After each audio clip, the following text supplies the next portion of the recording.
In an ideal world, at times when I've been buying, I'd always want to get a renovation project because then I could actually make some extra money on it. But in the areas that I buy, because properties are in such short supply, it could take you 6 to 12 months to wait for that renovation project. And if you're only making 20 or 30,000 on the reno and the market's moving at 10,000, it's not worth waiting more than 3 months, because then you're paying more than that price anyway. So most of the time for my markets, I'll just be trying to buy. And if it's renovated, fine. If it's unrenovated, then I'll go for it.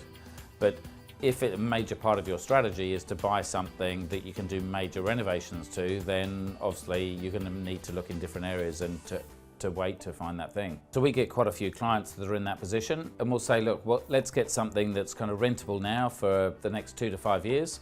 Then when you've built the equity up, we can maybe refinance, pull the equity out, use that to do the renovation, then get it revalued again, pull the equity out again, which should ideally be more, and then you can use that as a deposit on the next one. If you're doing a renovation, you should only do it if you're going to make money.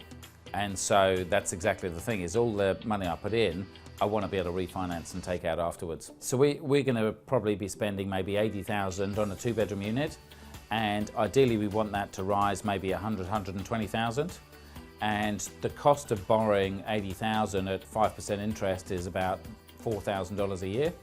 And if we get an extra $100 a week, that's another $5,000 a year. So ideally it's positive cash flow, $1,000, and we've increased the value by an extra 20 or 40,000 beyond what we've spent.